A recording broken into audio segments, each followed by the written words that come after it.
जब दीमक की रानी अंडे देना बंद कर देती है तो वर्कर दीमक उसे खाना देना बंद कर देते हैं और महारानी को भूखा मरने के लिए छोड़ दिया जाता है। लेकिन ऐसा क्यों? रानी को कौन सी गलती की सजा मिलती है? चलिए जानते हैं दीमक की दुनिया का ये क्रूर नियम। दीमक की कॉलोनी में एक रानी दीमक होती है जिसका शरीर मोटा और भद्दा दिखता है। ये रानी एक विशेष गोल कमरे में रहती है। ये रानी दीमक की लंबाई 2 इंच से भी ज्यादा होती है। कॉलोनी की दूसरी दीमक 1-2 साल जीती हैं, लेकिन रानी 15 से 20 साल तक जीवित रहती है।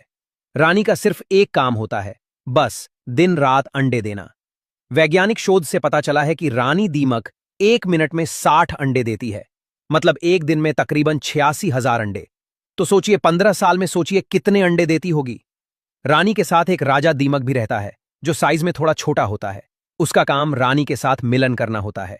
अगर रानी दीमक बीमार हो जाती है या ठीक तरह से अंडे नहीं देती तो सेविकाएं तुरंत हरकत में आती हैं।